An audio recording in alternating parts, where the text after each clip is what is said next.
Daniel Torridon, Brit-come-Aussie, ex-Jehovah's Witness, and curious mind extraordinaire. Welcome to the podcast. Thank you, Rihanna. Thanks for having us on the show. Yes, it's great to have you here. I'm Rihanna Ritter. I'm the host, and I am a coach specializing in healing sexual and religious trauma. And Daniel and I have the commonality that we are both ex-Jehovah's Witnesses. Yep. So, Daniel, you want to tell me a bit about your experience being a Jehovah's Witness and deciding to exit? Yeah, sure. So I'll give you a sort of basic overview, and then feel free to dig into anything at all. I'm pretty open book as well, so just ask whatever you want to know. So yeah, I was born 1969 to JW parents in the UK. So I've spent most of my life in the UK. I now live in Australia, which is a long way from where I started. I was third generation born in on both sides for the most part. My granddad was one of the anointed. My dad was, an elder. He taught me everything about the witnesses from like a really, really early age. So he basically, right from word go, he kind of taught me how to think like an elder. That's how he used to put it. So he used to sort of talk to me all about the procedures of, how to handle things. Even as a little kid, like kind of 5 or 6 years old, I remember him asking me kind of policy questions. Like, if you were an elder and this happened in a congregation, what would you do? That kind of thing. 4 years old, my mum, bless her, she's not alive now, but my mum taught me how to read from the Bible. And from the age of 4, I was giving talks on the platform. So I was on the Theocratic Ministry School. I was also a publisher from about 4 years old. So kind of really, really immersed in it. I've got one younger sister by about 2 years. I had a bad experience when I was about 11. So at school, it was nothing to do with the witnesses. I was sexually abused at school by a teacher, which at 11, it kind of caused me to have a complete breakdown, suffered depression, all that kind of thing. A few other sort of tragedies that happened when I was growing up. Got baptized at 16 for all the wrong reasons. And then kind of just some of the reasons. Well, I think because of the breakdown and what have you, it had kind of sort of put me back a little bit. I lost about 3 years at school and about the same kind of memory. There's a lot of things that I can't remember from that period of time. Like, my mind has just sort of shut down. So I was always kind of a little bit age regress from that perspective. I mean, 3 years now doesn't make a lot of difference, but when you're kind of like 15, 16 and you still feel like you're kind of about, 12 or 13, that's quite a big thing. Yeah. So I was a bit slow getting baptized. I know 16 sounds quite young, but that was actually quite old at the time. 16, people were starting to say, oh, you're getting baptized soon, And my younger sister, who was 14, she was getting baptized. And I don't know, I think I just felt left out, if I'm honest. And then my mum said to me, you've basically got you got two choices. You either be in Satan's world and die, or you get baptized and you live forever. So, for a 16-year-old, that was a bit of a no-brainer. So 16, did all the usual stuff, went on to pioneer for pretty much most of my adult life up until when I left, when I was 50. Married the wrong person. Is Pioneering, how many hours a week? yeah. So for anybody that doesn't know what pioneering is, so Jehovah's Witnesses go from door to door, don't they? They knock people's doors and try and convert them. Most Jehovah's Witnesses, at least in the past, maybe not so much now, because they don't do as much door to door work. But in the past, most Jehovah's Witnesses did like maybe a couple of hours at a weekend, that kind of thing. Pioneer dedicates themselves to doing anywhere up to 100 hours a month, depending on what type of pioneer you are. So when I left school, I was doing like 90 a month, 90 to 100, something like that. Unpaid, just Yeah. working 2 days a week in a warehouse to earn a bit of money.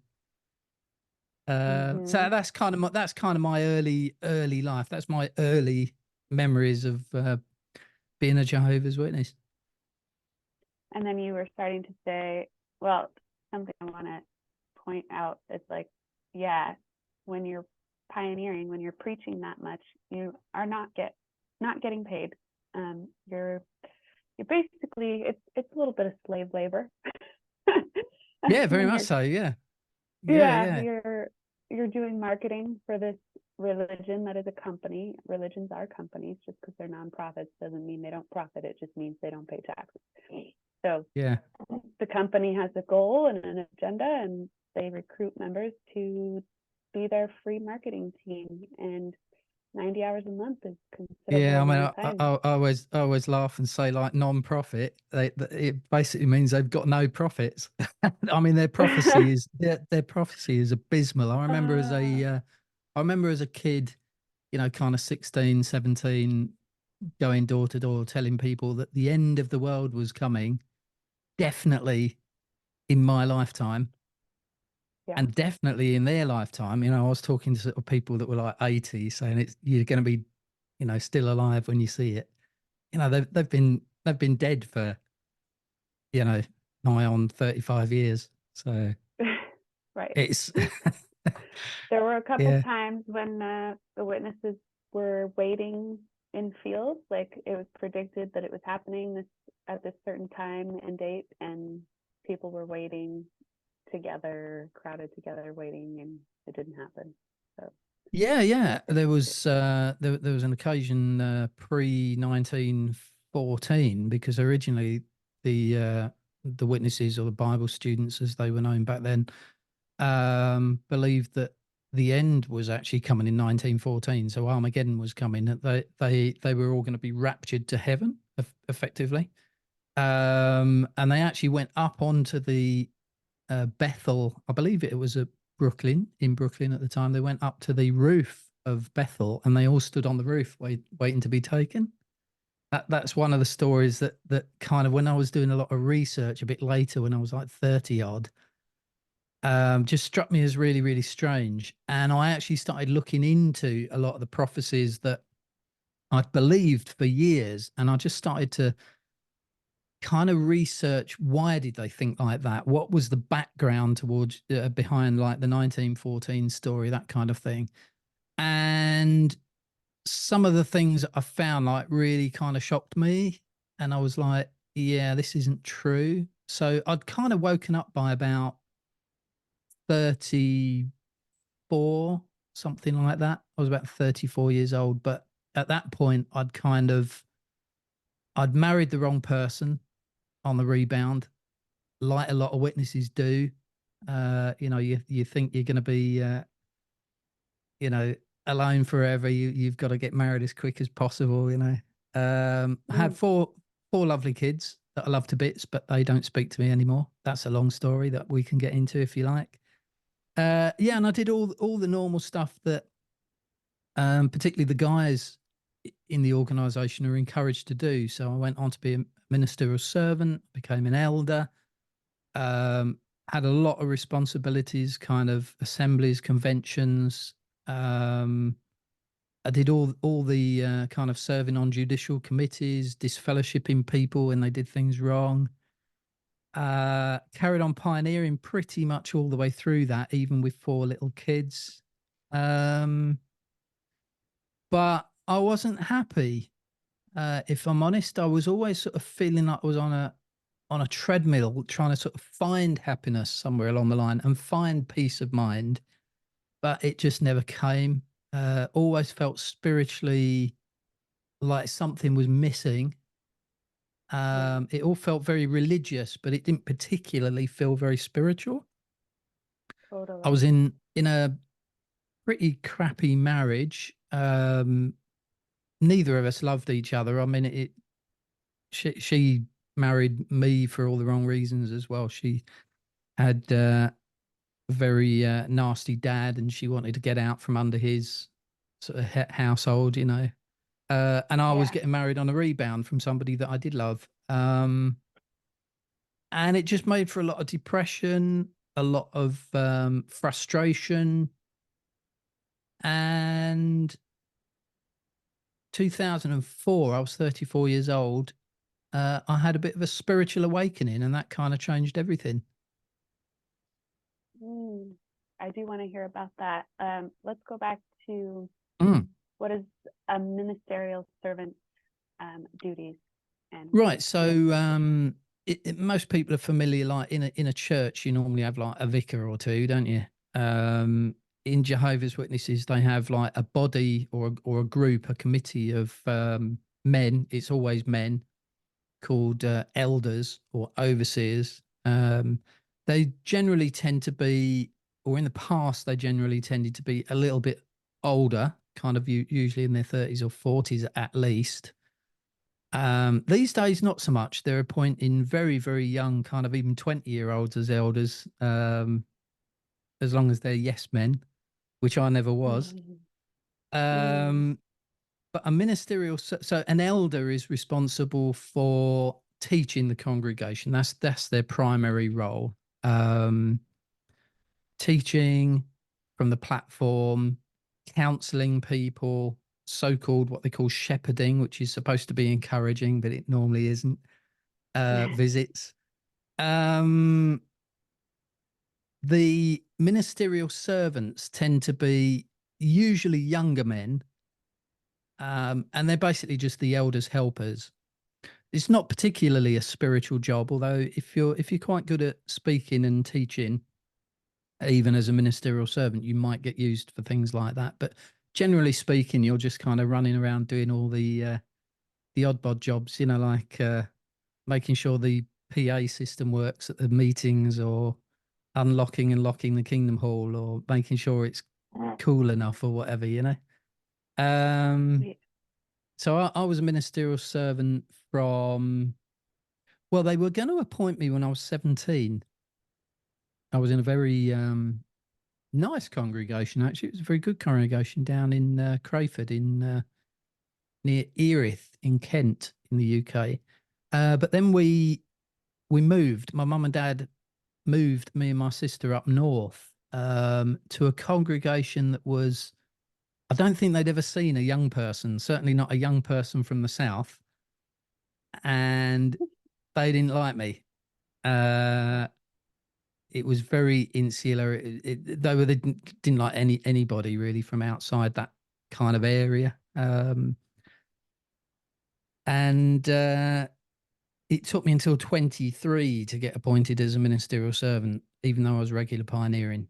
Um, Mostly because there was like one guy in the congregation that didn't like me very much. Mm. Um, but yeah, it was that kind of like, it was a real struggle to become a ministerial servant. And then it was an even harder struggle to then become an elder, because I was the kind of person that I expressed my love for people by challenging them. I was always that way inclined. I'd like to think I wasn't mean or cruel. I don't think I was, but I was very, very strict when it came to the organization's rules and regulations and the ways of doing things. And I kind of worked on the principle that if you do it right, you're going to be happy. So I set myself high standards. I set other people high standards, and unfortunately, a lot of the elders in that congregation didn't. They just kind of bumbled along, kind of thing, doing their own thing and making a mess of everything. And particularly one guy didn't like the fact that I was very organized and that I could teach, and that I was proactive and I was involved with people trying to help them get better and that sort of thing. He didn't like that at all. So yeah, it took me until 30 to get appointed as an elder, which is still quite young. But yeah, I then carried on serving from 30 until 36 when I got disfellowshipped. Yeah. And what was that about? So disfellowshipping is where you get expelled from the congregation, from the membership, and everybody is told that you're no longer a Jehovah's Witness, and they're not allowed to talk to you anymore at all. So, you know, parents, rest of your family, all your friends, all my friends were Jehovah's Witnesses. I had no friends outside Jehovah's Witnesses, really. So you don't, And because we're discouraged from having. well, that's right. Yeah. With, Yeah. I mean, for my entire life, right from sort of being, you know, a little kid, I was told that anybody that's not a Jehovah's Witness is worldly. They're going to die at Armageddon when God kills all the wicked people because they're not witnesses. So yeah, I had one friend that wasn't a witness through my work as a web developer. And he was brilliant. He stuck by me and really, really helped me. But apart from that, I was pretty much on my own. I was still at home at the time with my wife. Relationship wasn't brilliant up to this point. It was a bit better when I was disfellowshipped, if I'm honest, which is interesting, isn't it? And I still had my kids at home, the 4 kids. Reason I was disfellowshipped the first time is I started doing, like I said, I started doing a bit of research. I'd believed these things all my life. I'd been an elder. I'd been teaching people all these things, you know.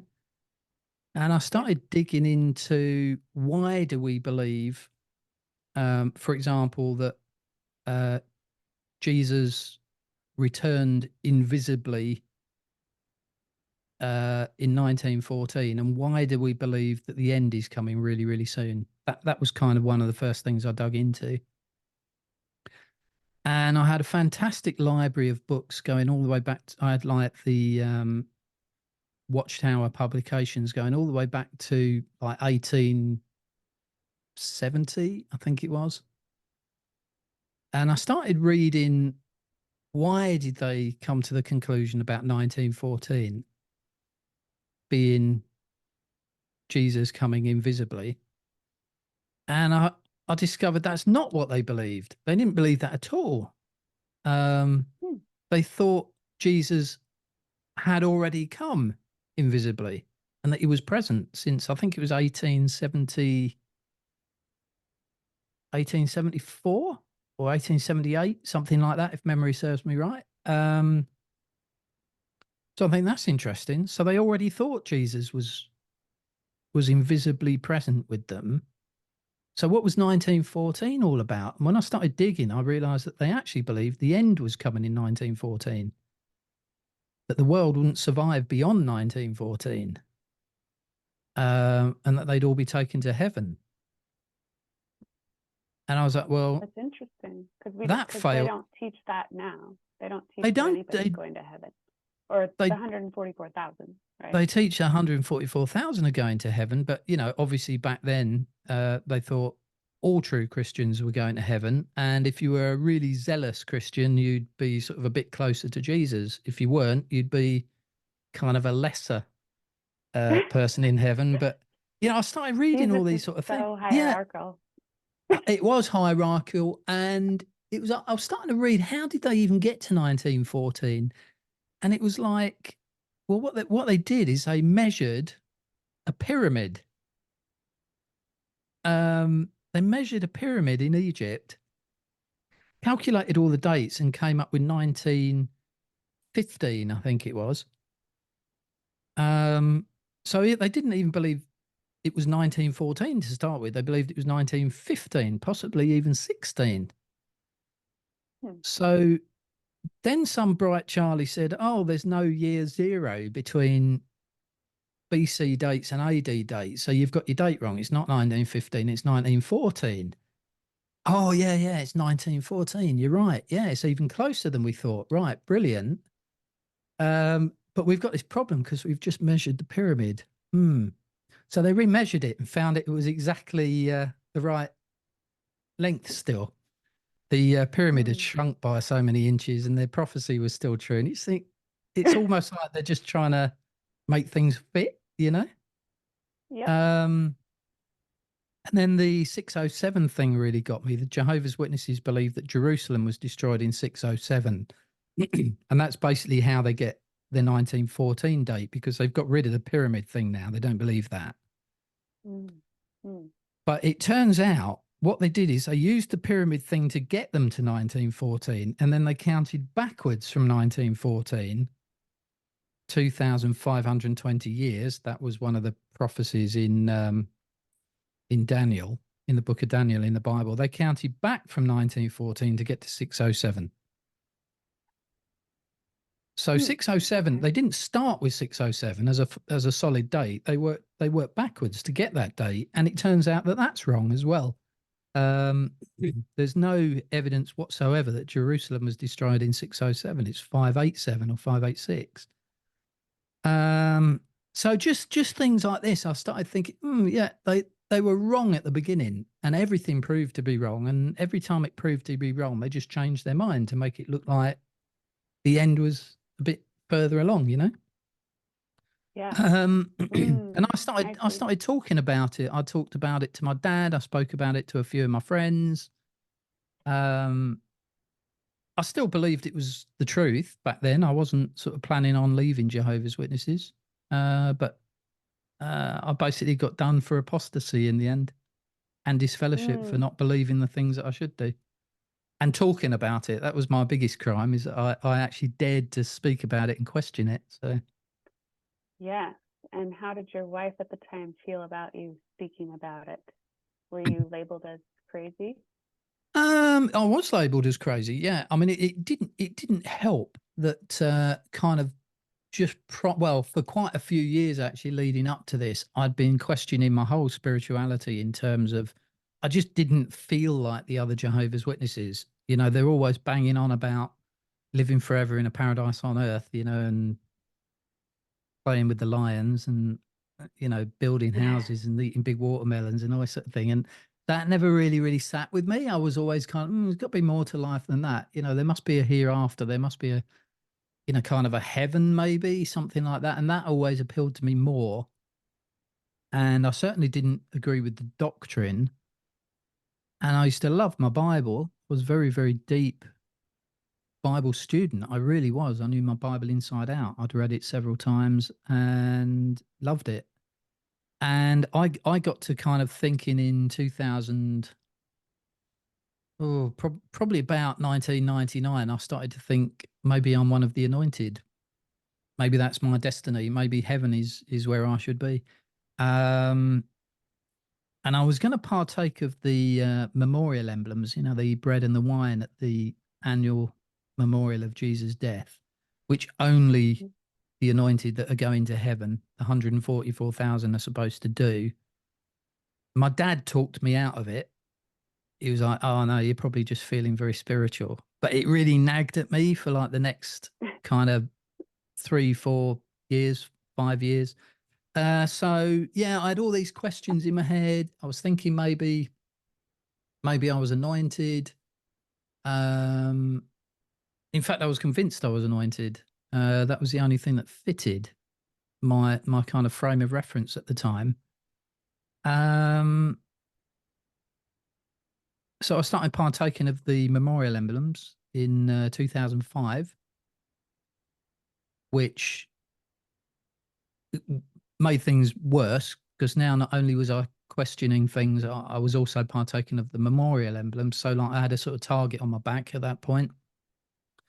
And yeah, basically the elders, particularly one elder, pretty nasty guy, a bit of a bully.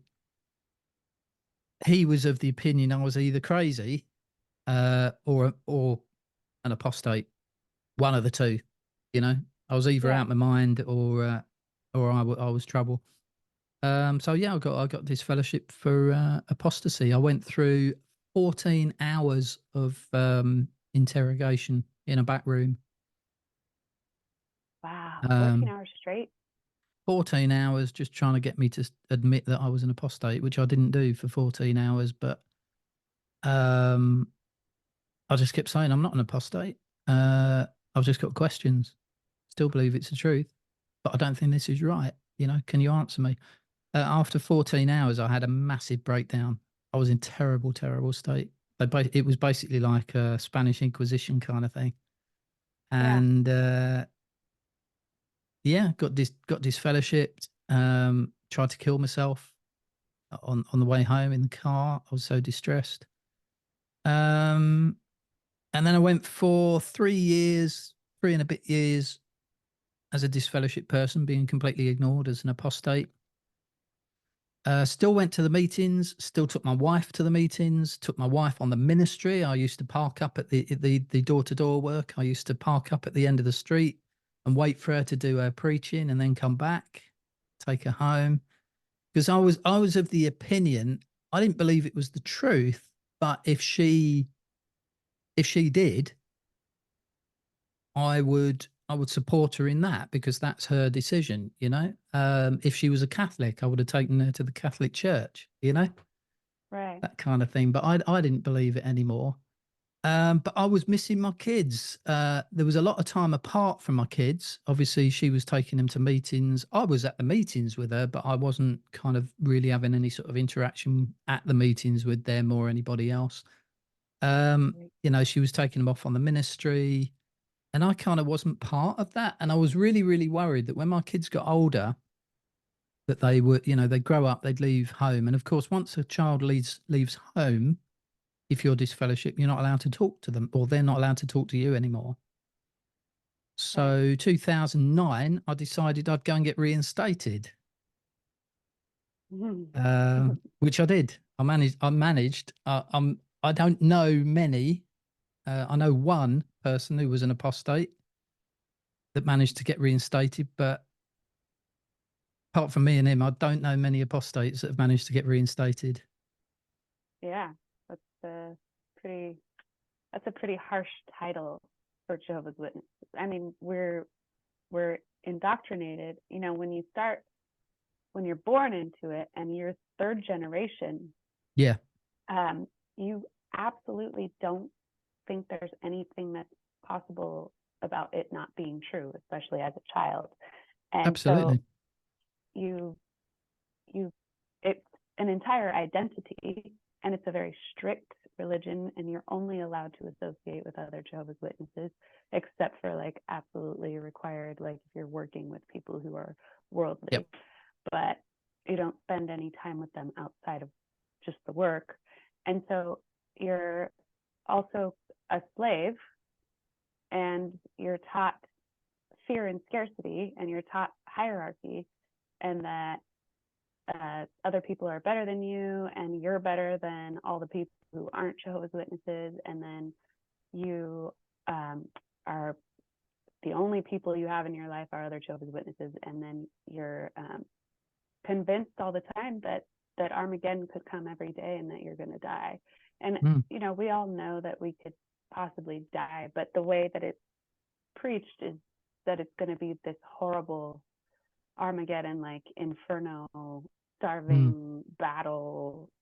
And so little kids are pretty terrified about that yep. happening, and yet they think they're the chosen ones. And then, you know, the whole concept of people being anointed or the chosen ones that are going to go to heaven is like, yeah, they're better than you too. And so you're always striving to be better and to try to figure out why you don't feel like you're enough. Mm, But you're being taught constantly that you're not enough, and that you're always fucking up, and that you have to yep. be put back in line, because the rules are so strict that they're not really possible to follow unless you're completely disconnected with your sexuality, creativity, your body.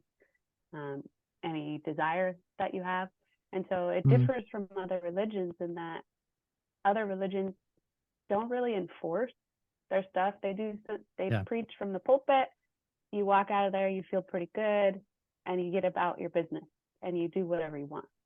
Yeah. In a large part. But in Jehovah's Yeah. Witnesses, this is an No. entire identity and lifestyle, and It, you are. it is completely your identity, and it's you made a couple of interesting comments there. I think that's partly why when somebody in a congregation that's fairly normal, I'd like to think I'm fairly normal and down to earth and not particularly flash about things, starts to identify as anointed, everyone's like, hang on a minute, he doesn't fit the profile. Because the profile for an anointed person tends to be, well, it's the governing body, isn't it? The sort of 8 or 9 men that lead the thing, you know, kind of older men, been around for years, American, you know, suits, all the rest of it. Kind of, I was very, particularly by that point in life, I'd started questioning a lot of things. I'd started questioning what a good elder was, for example. And I kind of realized that, you know, I could actually be organized and challenging and encourage people, but be approachable and loving and down to earth and normal with people, you know. So I had a lot of people that used to confide in me. A lot of the younger ones did, you know, particularly teenagers. You know, kids would come to me and say, oh, you know, I was down in Cornwall at the weekend and I smoked some weed or whatever, you know. And instead of like escalating it to like a judicial committee and trying to get them disfellowshipped, I'd kind of just talk to them and, you know, you're going to do it again? No. Right. Well, don't tell anyone. You know, I'd kind of got, I wouldn't say I was laid back, but I kind of like to think I'd become a bit more approachable and, dare I say, Christ-like in my outlook, sort of trying to love people and forgive people and all the rest of it. But that just doesn't. The approach is not that though. In It's Jehovah's not that. Witnesses, It's no, it's not that. You know, punitive and that's right. And public I shaming. started exactly, and I started to get a lot of heat for that. You know, particularly one elder. My fellow elders were saying like, you're not like all the other elders. You're not normal. You're not sort of sticking to the rules as much these days. And it's like, yeah, because I've done that all my life. I've seen how it works. It doesn't work. People don't respond very well when it's like that. You know. Um, and even the thing with the anointed thing, like, I mean, my granddad professed to be of the anointed, and my granddad was like really normal. And my dad always taught me, you know, the anointed are not special; they're just different, you know. So when I sort of professed to be anointed, I didn't feel I was special. In fact, I'm quite the opposite. Actually, I was quite sort of humbled by the experience. But you're right; people sort of look at you, and it's like, oh, what, you think you're better than us, do you? And I was like, no, absolutely not. You know, I used to joke. I used to say, perhaps this is the only way that God can save me. You know, I'm that flawed kind of thing. Yeah, there's But a particular culture of comparison within oh, the tons of congregation. comparison. Absolutely. Yeah. And, you know, I mean, I really did pull up trees as a witness. You know, like I say, I was a pioneer for pretty much all my adult life, even with 4 little children. Um, and you'd think that would be a good thing, you know? But I Yeah. used to get tons of flack for that. Like, oh, you're showing off, you're showing us up. You other elders, you know, they're like, oh, you know, like you make us look bad. Oh, yeah. Yeah. Well, But it's also, you're just not like, following the rules well enough. and you're not following, yeah, you're not following the rules, and you make us look bad. Yeah, I was a bit of an anomaly. And you're right, you know, I mean, I kind of got on the wrong end of particularly one elder that, you know, wanted me out anyway because I wasn't agreeing with him. He was a bit of a bully, and I started saying no to him. And so, yeah, when I started questioning things and when I started partaking of these memorial emblems, he was straight in there, got me disfellowshipped. He orchestrated it pretty much. And you're right, you find yourself kind of with, apart from my wife and kids, and my marriage wasn't brilliant, but you find this, or I did, you find yourself in a kind of wilderness area. You've got no skills to go and become part of the world, nor did I want to be honest. Yeah. Because you think the world is wicked. Yeah, and you end up in a place where you're like, you're not in the world, you're not in the truth. You're just sort of in this in between bit, and nobody wants to talk to you. It's very, very lonely. And I really suffered those 3 years. Like my mental health was not good, and so I went back. I went back, and I then pretended for another 10 years. Wow. I went back to pioneering. Because I'd been disfellowshipped for apostasy, serving as a ministerial servant or an elder again was kind of off the books. But I spent 10 years getting my reputation back. And the last year that I was in, I was told that I could serve again. And they weren't going to reappoint me as a ministerial servant. They were going to reappoint me as an elder, straight to elder. Because they just said it doesn't seem a lot of point making you go through all the ropes again when you sort of already know them. And so yeah, that last year was it was pretty good. That last year, if I'm honest, I was in a good congregation. I had some good friends around me. Everything seemed to be going okay on the surface. My marriage still wasn't good. I was unhappy in my marriage, and I still didn't believe it was the truth. But I was pretending I believed it was the truth, just to kind of keep the family, to keep the family together. Yeah. Yeah. That was kind of it. Were you also building relationships outside of the congregation? Did you feel like you were going to stay? I felt like I didn't have a choice but to stay. Yeah. Yeah. Yeah. I didn't feel I had a choice. Not if I wanted to keep my family together. But then a couple of things that happened that kind of put a strain on that. First of all, so I had 4 children.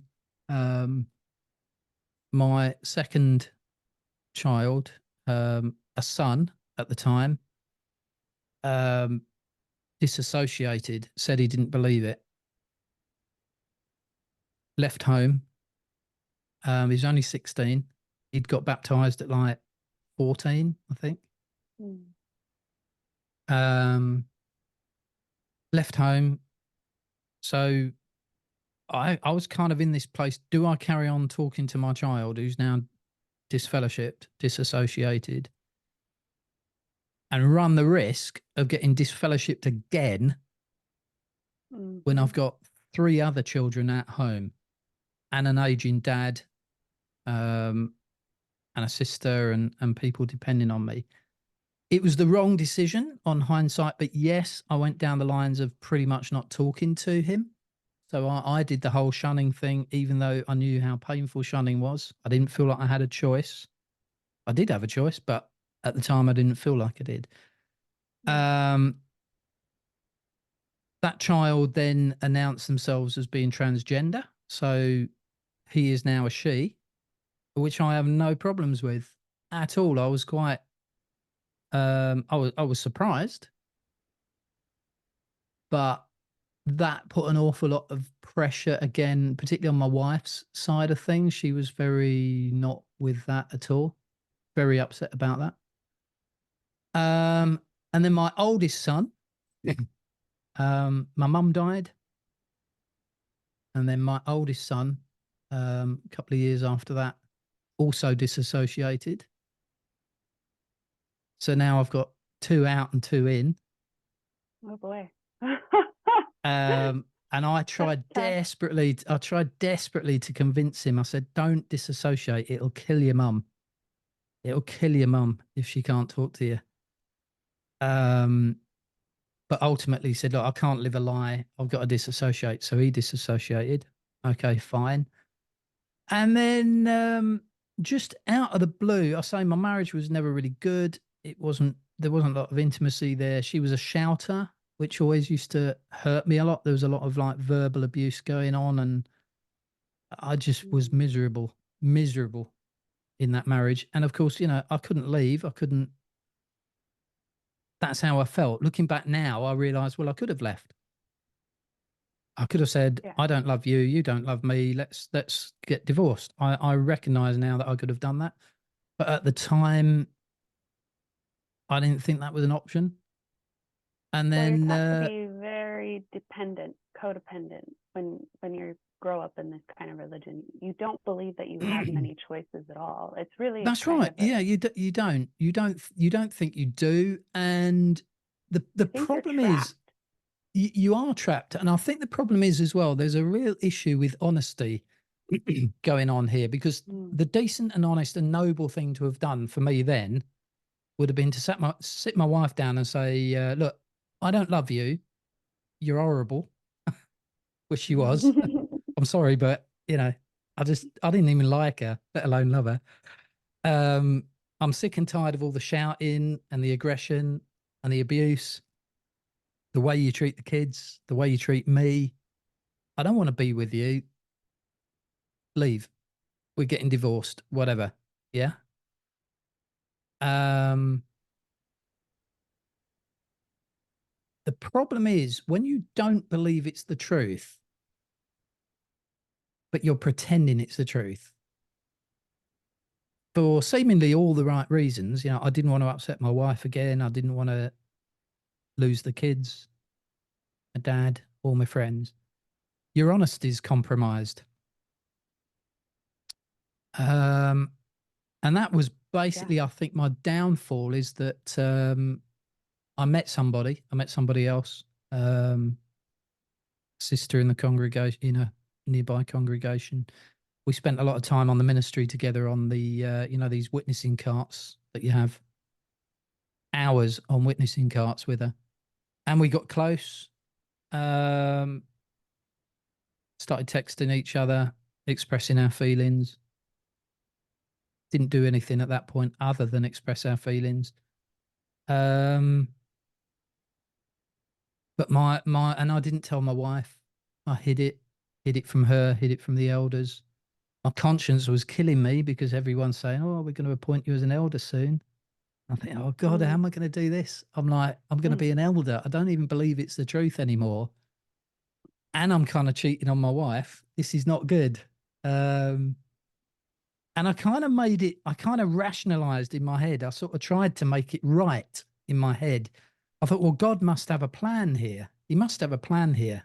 Um, what can it possibly be?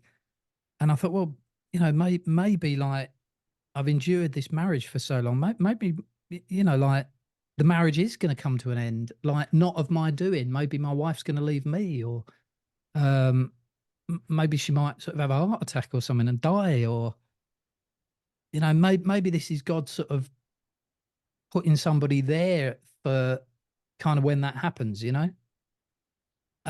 just sort of rational, trying to make it right in my head Yeah. as to why I was sort of sneaking around telling somebody else I loved them. Um, Well, you're self-abandoning, like you're trained to self-abandon and to yeah, not that your feelings are invalid and your desires are sinful. So it's really hard. You you don't think that you can be honest. You actually feel no, totally trapped and totally enslaved, and that you are bad for everything that you're doing. yeah, and you do everything in your head to try and make it right and Yeah. moral, or whatever. I mean, I remember after my marriage did fail, like I was unfaithful to my wife, and my marriage did end, and she divorced me, and I got disfellowshipped for a second time. And this time I lost everybody. So the two children that are disassociated wanted nothing to do with me because um, I'd shunned them in the past, knowing full well it wasn't true. So Mm-hmm. they're understandably upset and angry at me. Get that totally. The two that are in still, want nothing to do with me particularly because my wife and her parents said, don't have anything to do with dad. He's left, and I found myself with absolutely nobody the second time around, and I did try to kill myself multiple times, nearly succeeded. Tried to go back again, still kept trying to go back. It's almost like a drug, isn't it? Yeah. It's all you know. It's all you know. Suicide attempts after disfellowshipping, I think, are pretty common. I mean, you do feel like you've lost everything and you're nothing and you're disgusting and terrible, and Absolutely. not even God can love you. Yep. Yeah. It's especially, like if as well you're the one that broke your marriage, which I was. You just think, oh God, I'm a terrible person, which maybe I was. I mean, if it was somebody else, I'd be saying, no, you're not a terrible person. But sometimes when you look at your own kind of situation, I'm quite, I don't know, I kind of oscillate between being very forgiving of myself and then not very forgiving at all. There's probably some in between there. I was discussing with my fiance the other day. Am I a bad man? Am I a bad man? Am I a good man? Am I a good man that's made bad decisions, or I don't know. Right. That's the only option in your mind when you're raised in a religion like that. Very black and white, isn't it? The truth is, we're not good or bad. We're just existing and learning. We're who we are. Yeah. And what I've learned from everything, because I've actually, can I plug my book? Yeah. I've got a book coming out in December 2024 called Believing the Lie, a story of cognitive dissonance. It's basically my life story, all the gory details, and plus it's an expose of all the Watchtower teachings as well that led me to the beliefs I've got now. What I've learned through all of this is you've got to be honest. That's what I've learned. Be honest. Don't pretend. And just let the pieces land wherever they will. And if you're honest, it can be messy. It can be really messy if you're honest.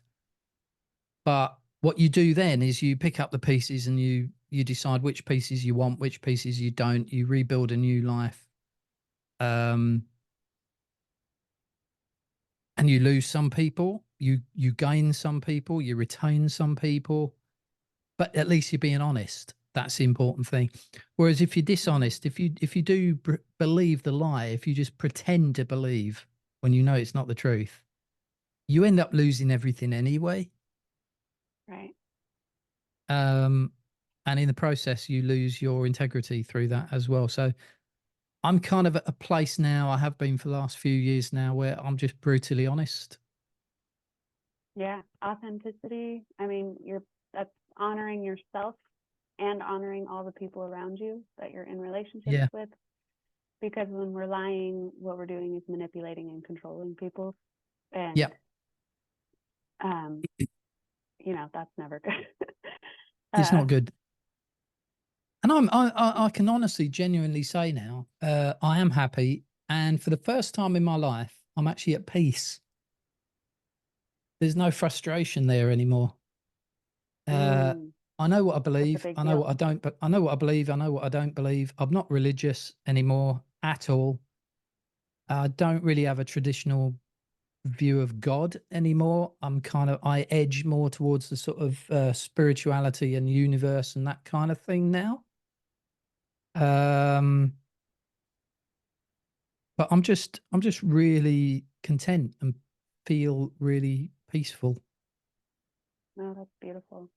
Yeah, I've moved to Australia to be with my partner, Mariella, who is now my fiance.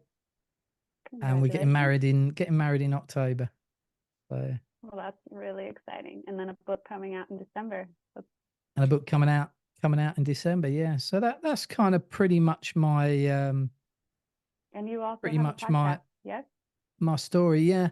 I mean, these days I'm not particularly into the whole ex-JW sort of activist movement. I'm not a big fan, if I'm honest. I've done my bit with that. I've had a podcast for a few years, OnionUnlimited, where I've kind of done that to death. I've written my book. My book is kind of my last words on it. I don't want to keep thinking about it. I'm just not interested anymore. I want to get on Oh, with my that's great. life. That means you've processed Um, and are but moving on. I would just mention anyone that's been subject of shunning. I'm actually involved with an organisation called Stop Mandated Shunning, and it's a campaign to get legal precedents to make shunning a violation of human rights, so that the Watchtower Mm. and other organisations have to change their policies. It's Oh, called Stop Mandated Shunning. If you want to check it out, .org. And you can basically go and tell your story on that website, and you can take a survey, um, and all the information that we're kind of gathering on that website is being used in a lot of the legal court cases that are being handled at the moment, like the Norway one and the Belgian one. So, wonderful. if you are being shunned, go and check out stopmandatedshunning.org. Yeah, definitely helpful to tell your story and hear other stories. And then Absolutely. some advice for young people who are Jehovah's Witnesses who might be having doubts and or are just finding themselves really unhappy and unfulfilled and knowing something's just don't Yeah, get if you don't get baptized, you can't get to fellowship, and then your family can still talk to you. abs- And sometimes absolutely. having your Yeah. family still talk to you isn't totally awesome because they're still trying to bring you back and recruit you, but it's probably better than having nobody. Yeah. Yeah. I mean, and if you do find yourself the other side of it, like I did, where you lose everybody, including your children, I would say don't kill yourself. I've tried that. It doesn't work. It's Yeah, very painful. Don't kill yourself. Um, Hang in there as best you can. Get some help. Go to therapy. Therapy's fantastic. Helps you realize you're not crazy. You're just in a situation where it's screwing with your head. yeah, Um, get some therapy, get some help from the doctor. If you need to, rest. Rest was the biggest thing for me. I spent like nearly 2 years same here. sleeping. Yeah, Yeah. I didn't work for 2 years. I was on tablets to kind of knock me out. So I just slept and slept and slept and slept. Um, and it does get better. It's amazing. And you don't really have to. One of the things that always bothered me was that I'd have to like go out there and kind of be part of the world, and I didn't fit and all the rest of it. Forget about all that. What yeah, happens is if you just get your head straight, opportunities present themselves. And I've now got really good friends that are not witnesses. And the funny thing is, a lot of the friends I did have that were witnesses are now not witnesses. They've left as well. So I haven't got my oh, kids, I haven't got my kids back, but even that, when you lose your kids and your dad and your parents and what have you, I never thought I'd get over that. yeah, And as much as I'd love to reconnect with them, I'm okay. I've adjusted, yeah, you know. yeah. There is Um, hope, and the pain doesn't go absolutely, on forever and ever. absolutely. If, But don't get yourself stuck in that middle bit, which I did for like 10 years or more, yeah, where you know it's not the truth, but you just keep trying and you keep going back and you keep oscillating. And that's it when you just, go to therapy. that's when you go to therapy and they say, yeah, don't do that.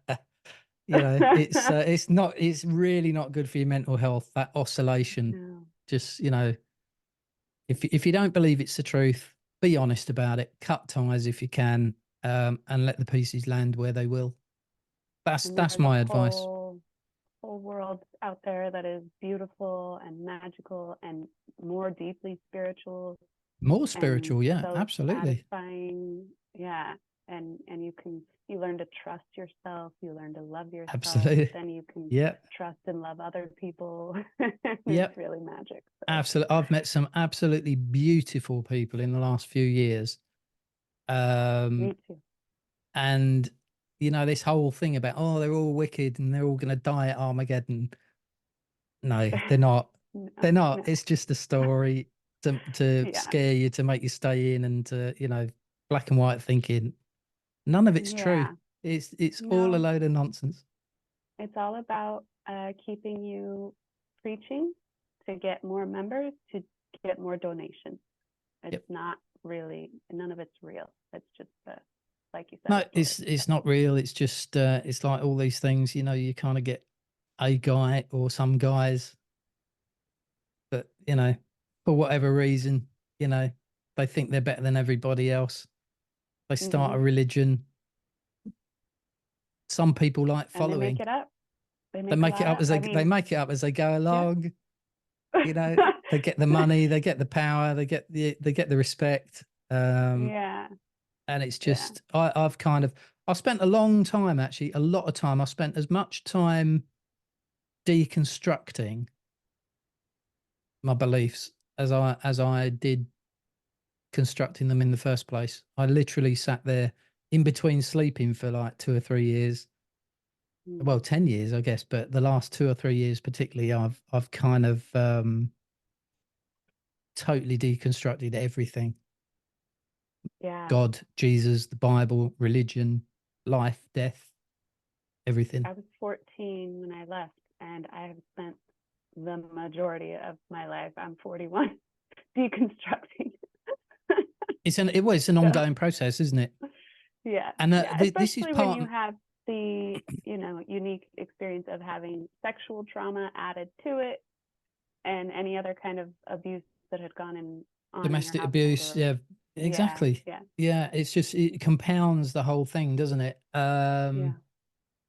That's partly the reason, and I'm doing another shameless plug here. This Onion Unlimited podcast that I do, which has now turned into a radio station. I've got so sick about talking about JWs. This might be my last ever interview. I now do a radio show on a Monday evening in Brisbane, where I just play music and talk about stupid stuff. But Onion That's awesome. Unlimited, the idea was, you know, with an onion, you peel back the layers and eventually you get to what's in the middle of the onion, the heart of the onion.